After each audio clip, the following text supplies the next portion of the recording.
তাআলা তাকে যেন দ্রুত তার এই অসুস্থতাকে সুস্থ করে আমাদের মধ্যে ফিরিয়ে আনেন।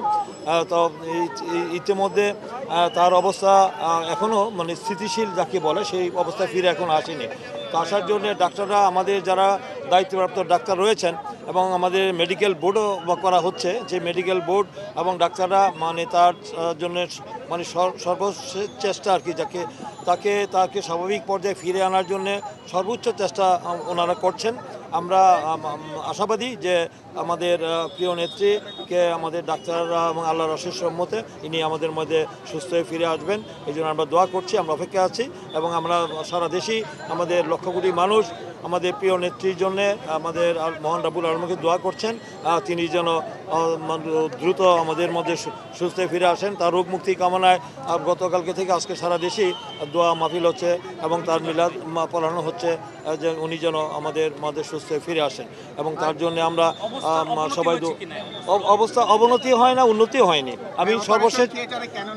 আমি সর্বশেষ ডাক্তারের যেখানে ছিলেন আর কি ওদেরকে জিজ্ঞেস করেছিলাম, বললো যে যেহেতু তার অবস্থা অপরিবর্তিত রয়েছে, উন্নতি হয়নি অবনতি হয়নি এবং তাকে বোধহয় ইয়েতে নিয়েছেন, ওটিতে নিয়েছেন, ওখানে বোধহয় তার পরীক্ষা নিরীক্ষা করে দেখছেন আর কি যে তার অবস্থার কতটুকু উন্নত করা যায় আর আরও নিবিড় ভাবে তার যে সমস্যাগুলি রয়েছে, জটিলতাগুলো রয়েছে, তার উত্তরণের করার জন্য সর্বশেষ চেষ্টা আমাদের ডাক্তাররা করছেন আর কি মেডিকেল বোর্ড বসে।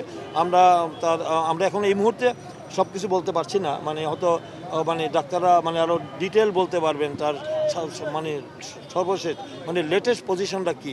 আমরা এইমাত্র বোর্ড থেকে আমি দেখে আসলাম, তো ওনারা বললেন যে এখনও কিছু বলা যাচ্ছে না, মানে কখন উন্নতি হবে। তারা আশাবাদী, তারা বললেন যে আমরা চেষ্টা করছি, আমরা আশা করি উন্নতি হবে এবং উনি হয়তো ইমপ্রুভ করবে।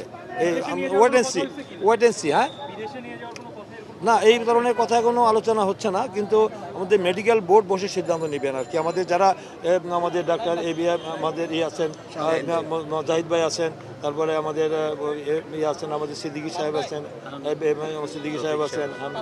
রফিক সাহেব আছেন, আমাদের তারা বিষয়গুলি মানে আলোচনা করছেন। মেডিকেল বোর্ড বসে মানে কীভাবে মানে তার চিকিৎসাকে আরও মানে দ্রুত মানে তার অবস্থা ফিরে আনা যায়, মানে তার উন্নতি কিভাবে করা যায় এই চেষ্টা করছেন আর কি। তা আমরা একটা প্রশ্ন ছিল, আপনি বলছিলেন যে ওটিতে নেওয়া হয়েছে, অপারেশন থিয়েটারে কেন নেওয়া হয়েছে এটা একটু আরেকটু না, এই বিষয়টি আমরা এখনো পরিষ্কার নয়। আমি গিয়েছিলাম উপরে, আমি তো 4th ফ্লোরে গিয়েছিলাম, গিয়ে আমি ওখানে যারা ডাক্তার ছিলেন তাদের সাথে দেখেছি, তারা সবাই কিছুক্ষণ আগে কয়েক মিনিট 15-20 মিনিট আগে তাকে নিয়ে গেল, ওটিতে নিয়ে গেল, ওকে মানে যে নিবিড় পর্যবেক্ষণ রয়েছেন তাকে আরও মানে পরীক্ষা নিরীক্ষা করার জন্য নিয়ে গেছেন ওখানে নিয়ে গেছেন। ওখান থেকে কি মানে চলছে তার এখন পরীক্ষা নিরীক্ষা চলছে, হয়তো বা পরবর্তীতে আমরা জানতে পারবো আর কি। তার যে আমি জিজ্ঞেস করেছিলাম যে বলছে যে না তেমন স্টেবল আর কি, মানে ডেভেলপও হয়নি, ইমপ্রুভও করেনি, ডিক্রিজও করেনি। হ্যাঁ, না বলতে কি অপারেশন টেবিলে অপারেশন না, মানে ওটা নিয়ে গেছেন। তো এখন আমাদের একটি চেয়ারম্যান তারেক রহমান, তার যে উৎকণ্ঠা উদ্বেগ, তার মমতাময়ী মার জন্যে, তার ছেলের যে আবেগ, যে ভালোবাসা, তার যে মানে উনি, আমরা আশা করছি যে ওনার মার সুস্থতা কামনার বা ওনার পাশে এসে থাকার জন্য হয়তো উনি দ্রুতই হয়তো আমাদের দেশে ফিরে আসবেন বলে আমরা আশা করছি। আমরা মানে তার জন্য অপেক্ষা করছি যে উনি কখনো হয়তো উনি যে কোনো সময় হয়তো চলে